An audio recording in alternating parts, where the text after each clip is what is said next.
ಅವರತ್ತೆಯಿಂದ ವಿಷಯ ಗೊತ್ತಾಗಕ್ಕೂ ಮೊದಲು ನಾನೇ ಅವ್ವನ ಹತ್ರ ಸಚಿನ್ ವಿಷಯ ಹೇಳ್ಬಿಡ್ಲಾ?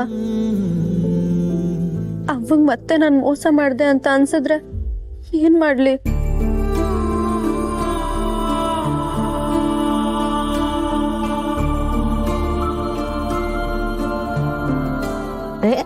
ಸುಮಾ, ಯಾಕವ ಅಲ್ಲಿ ನಿಂತ್ಬಿಟ್ಟೆ? ಬಾ. ಏನಿಲ್ಲವ, ನೀನ್ ಒಬ್ಳೆ ಕೂತಿದ್ದಲ್ಲ, ಅದಕ್ಕೆ ಮಾತಾಡ್ಸೋಣ ಅಂತ ಬಂದೆ. ನಾನು ನಿಂತ ಮಾತಾಡ್ಬೇಕು ಅಂತಿದ್ದೆ. ಬಾ ಕುತ್ಕ. ನಂತವೇನಾರ ಮಾತಾಡ್ಬೇಕ ಮಗ? ಅವ್ವ, ಅದು ಸಚಿನ್ ಇಸ್ಯ ತಾನೆ. ಆ ಕೇಸ್ವಪ್ಪ ಬಂದು ನಿನ್ ಬಗ್ಗೆ ಸಚಿನ್ ಬಗ್ಗೆ ದಿವ್ನೇನೋ ಮಾತಾಡ್ಬಿಟ್ಟು ಹೋದ. ಅದ್ ಮನ್ಸಿಗೆ ಬೇಸರ ಮಾಡ್ಕೊಂಡಿದ್ಯಾ? ನಮ್ಮ ಮನ್ಸಲ್ಲಿ ಯಾವುದೇ ಭಾವನೆಗಳು ಇಲ್ಲ ಅಂದ್ಮ್ಯಾಕೆ ಆಡೋ ಜನಗಳ ಬಾಯಿಗೆ ನಾವ್ಯಾಕೆ ತಲೆ ಕೆಡಿಸ್ಕೋಬೇಕು? ಈಗಿನ ಕಾಲದಾಗೆ ಎಲ್ಲ ಮುಚ್ಚಿಡೋ ಜನವೇ ಹೆಚ್ಚು ಅಂತದ್ರಾಗ ನೀನು ಏನು ಮುಚ್ಚಿಡ್ದೆ ಜಗನ್ ಹತ್ರ ಎಲ್ಲ ಹೇಳ್ಕೊಂಡಿದ್ಯಲ್ಲ, ಅದೇ ಅದೇ ನನಗೆ ಶಾನ ಹೆಮ್ಮೆ ಕಣವ.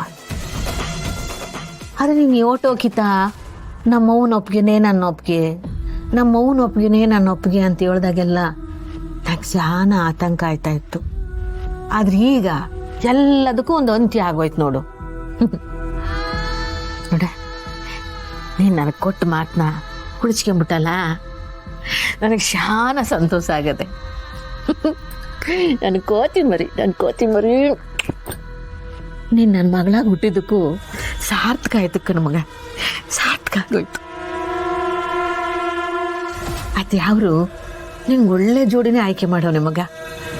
ಆ ಜಗನ್ನು ನೀನು ವಹಿಸ್ಕೊಂಡು ಮಾತಾಡ್ತಾ ಇರೋದನ್ನ ನೋಡಿದ್ರೆ ಅವನು ಯಾವತ್ತೂ ನಿನ್ನ ಕೈ ಬಿಡಕ್ಕಿಲ್ಲ ಕಣವಿ, ಯಾವತ್ತೂ ಕೈ ಬಿಡಕ್ಕಿಲ್ಲ.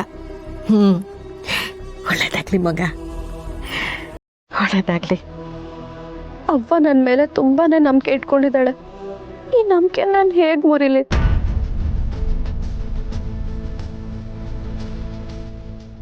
ಇವನು ಯೋಚನೆ ಮಾಡ್ತಿರೋದು ನನ್ನ ಕೂತಿ ಮರಿ. ಅದು ಯಾಕಂದ್ ಮಗ ಸಪ್ಗೆ?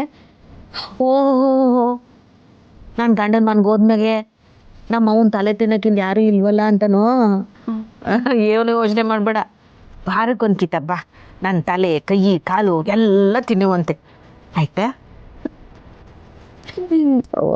ಅವ್ವ